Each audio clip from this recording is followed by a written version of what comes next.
Okay, so meron pa tayong another way kung paano i-resolve ang ating vector into its components. So by getting the standard angle of each vector natin. So let's have the first vector. So ibig sabihin ng standard angle natin is ito yung angle natin mula dun sa east natin or the positive x-axis natin papunta dun sa location ng ating vector natin. So let's have the first vector. So yung first vector natin located at the negative y-axis. So if to get the standard angle, we're going to get the angle from the x-axis going to the first vector natin. So if we're going to get the standard angle, so we have 0 degree from the east, 90 degrees sa ating north, 180 degree from our west, and then 270 to our south. So the standard angle of the first vector is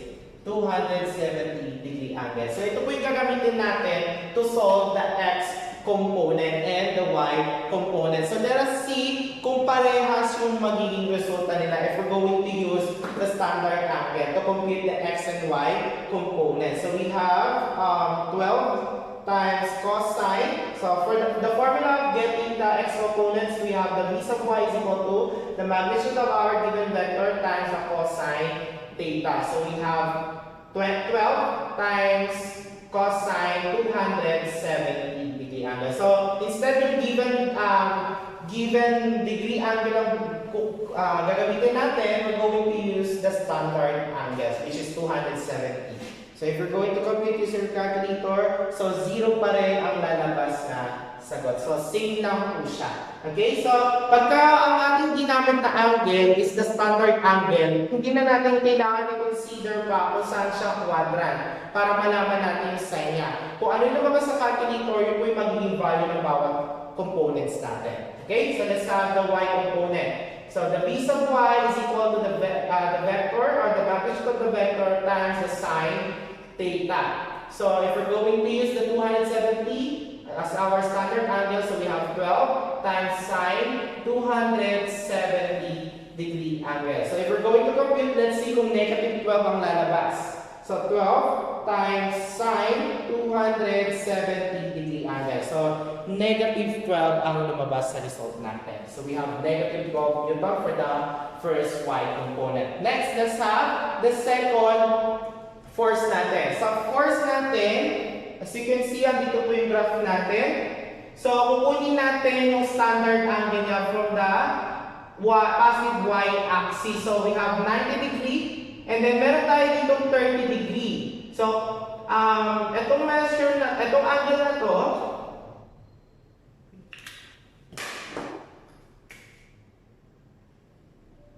itong angle na to, tsaka yung angle dito is complementary angle. So, ibig sabihin ng complementary angle, kapag inad natin dalawang angle dito, the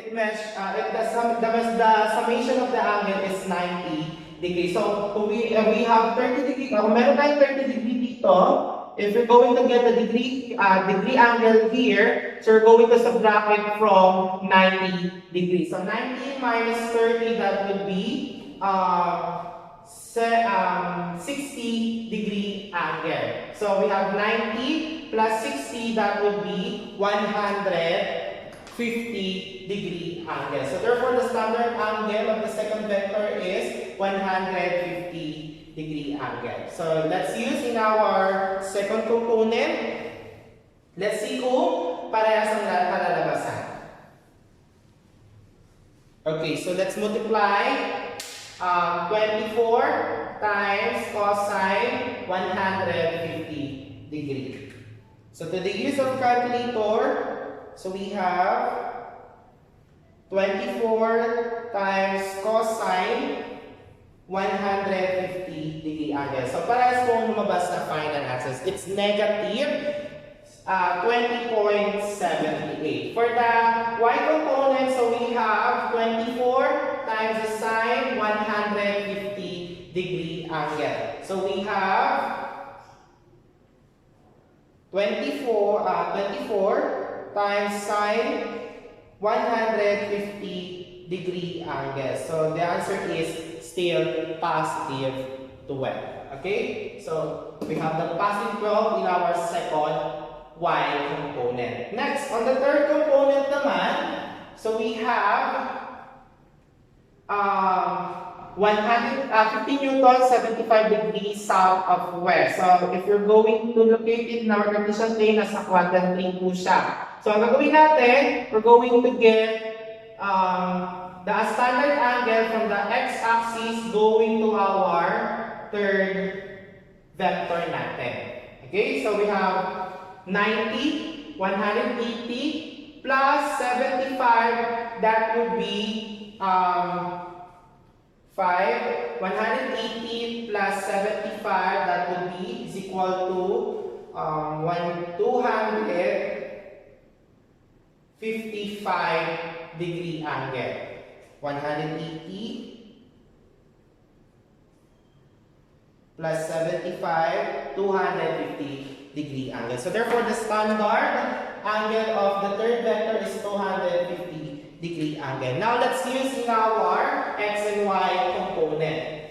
So if we're going to compute the x component, we have 50 newton times the cosine 255 degree angle. So we have 15 times cosine 255, we have negative 3.88. Parehas na sila. Okay, so let's use in our y component. So mas safe siyang gamitin kaysa dun sa nakaraang ginamit natin. So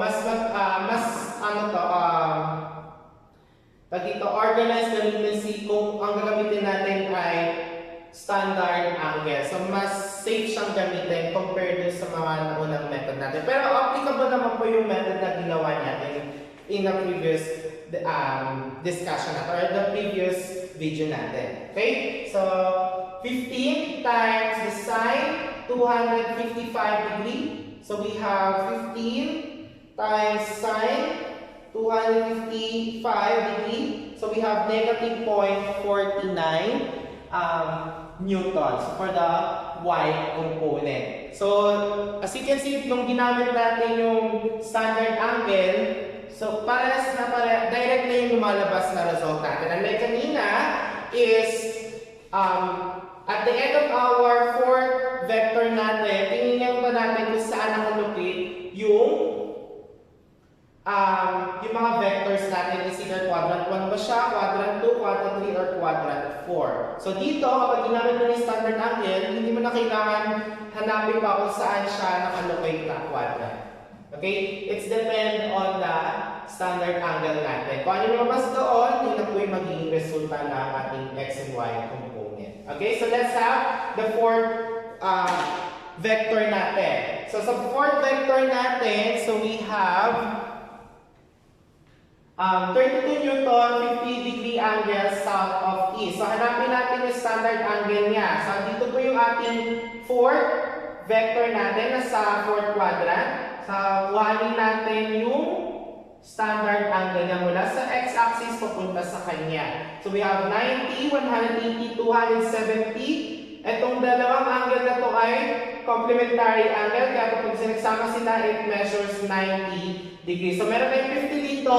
I-minus natin from 90 degree, we have 40 degree. Then, i-add natin sa 270, therefore, magiging 310 yung ating standard angle natin. Okay, so let us use 310 degree angle to solve the x and y component of the fourth vector. So we have 32 times the cosine, 310 degree. So we have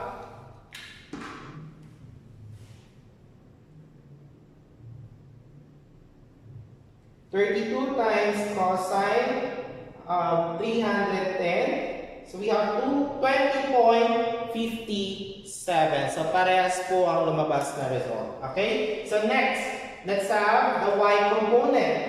So sa y component natin, so we have 32 times sine 310. 10. So if we're going to use the calculator for getting the y component of the fourth vector, so we have 32 times sine 310. So parehas po sila lumabas. It's negative 24.51. Okay? So that would be our x and y component.